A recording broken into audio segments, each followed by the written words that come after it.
Se c'è una cosa davvero difficile da cui liberarsi, quello è il sistema di credenze a cui apparteniamo. Non essendo qualcosa che abbiamo scelto, ma semplicemente in cui ci siamo ritrovati, o per meglio dire, di cui siamo stati infarciti, l'abbiamo fatto nostro senza opporvi particolare resistenza, prendendo per plausibile ciò che oggettivamente risulta del tutto incongruente anche per il ragionamento meno stringente. È così che uno strano fenomeno celeste, verificatosi nei cieli di Betlemme 2000 anni fa, viene a tutt'oggi considerato una manifestazione divina. Ma andiamo alle fonti e cerchiamo di capire cosa ci viene tramandato.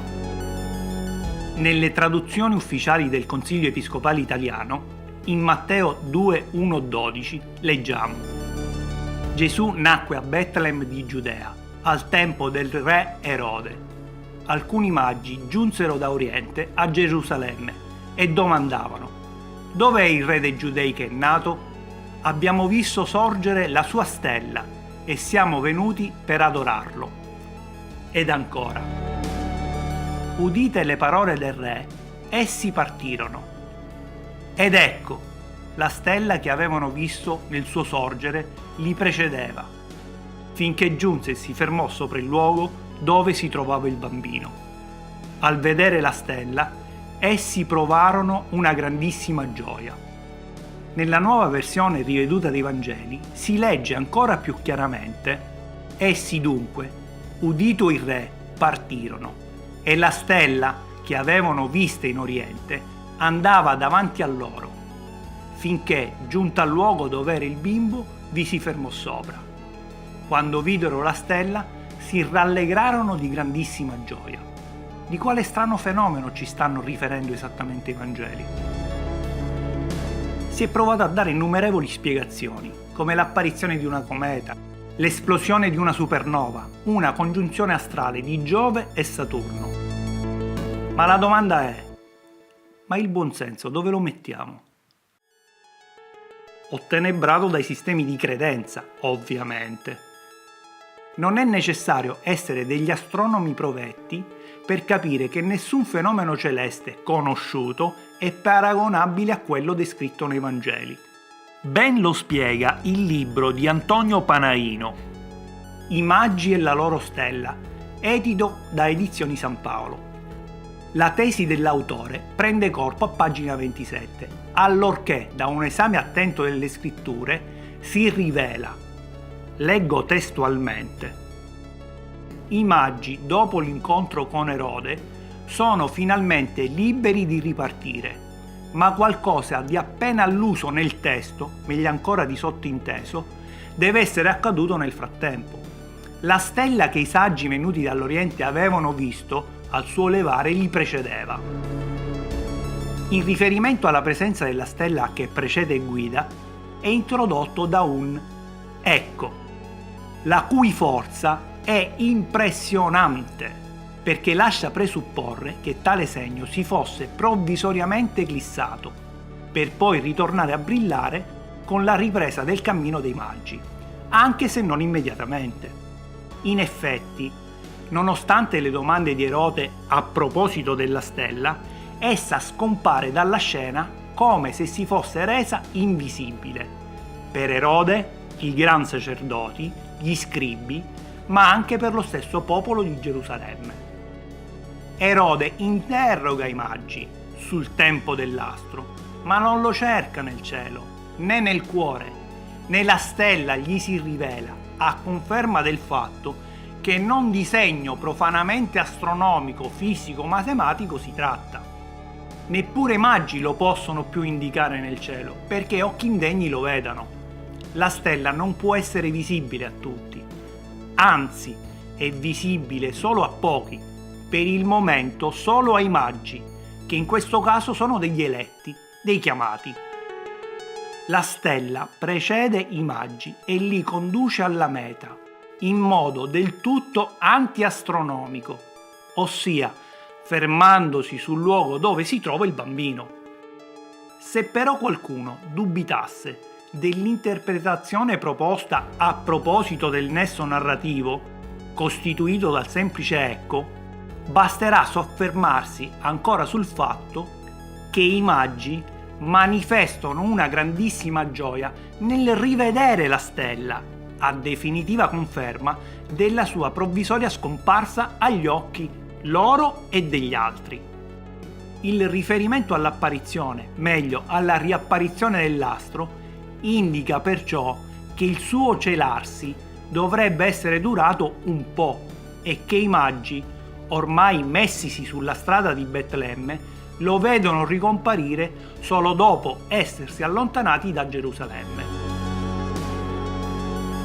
Non dimentichiamoci poi che i magi erano dei dotti astronomi, molto probabilmente appartenevano alla casta sacerdotale zoroastriana, un culto molto diffuso in Persia, che aveva fra i loro compiti l'osservazione del cielo a fini astrologici, una vera e propria scienza a quei tempi. Un semplice allineamento di pianeti non poteva dunque suscitare in loro tanto stupore.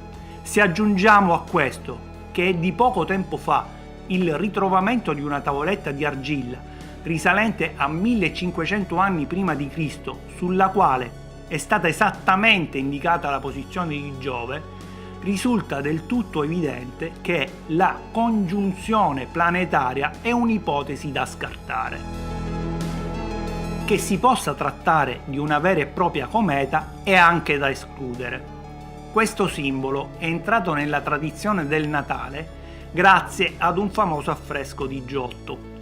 Nella sua Adorazione dei Magi, dipinta nel 1305 nella cappella degli Scrovegni a Padova, Giotto dipinse la cometa nella scena della Natività. L'artista probabilmente fu ispirato dal passaggio della cometa di Halley, apparsa nel 1301. Anche l'ipotesi della supernova non può in alcun modo essere avvalorata.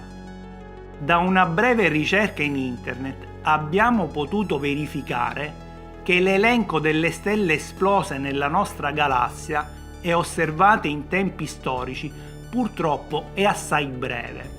Negli ultimi 2 millenni sono solamente 6.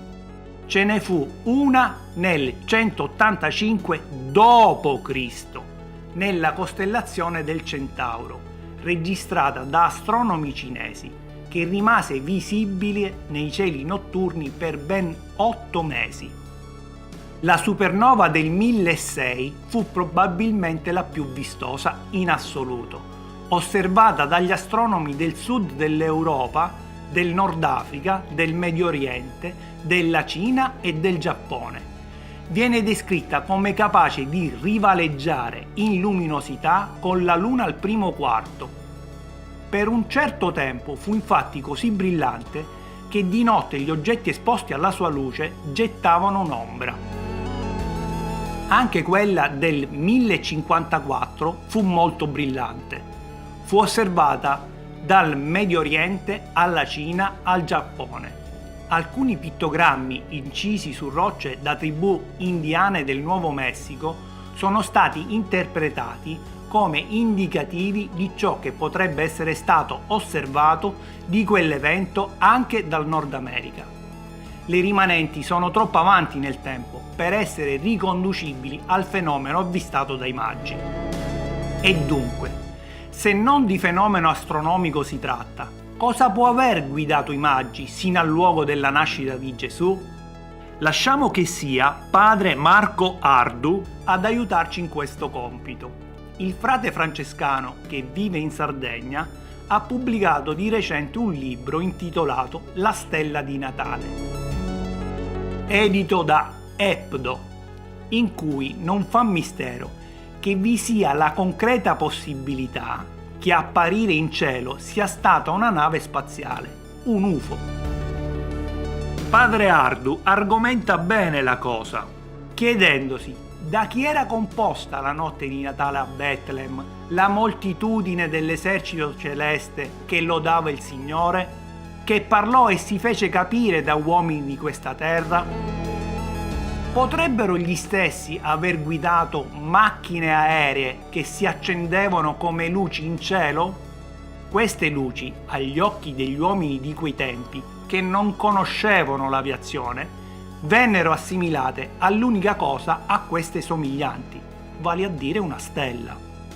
A mio parere, scrive il francescano, anche ai magi i messaggeri apparvero la notte di Natale e essi videro la luce che chiamarono stella.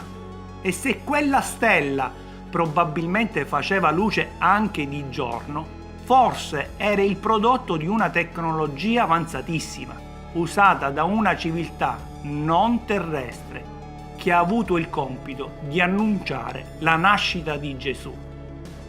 Oggi come allora, il presepe, forse, resta il solo strumento per raccontare come andarono davvero le cose.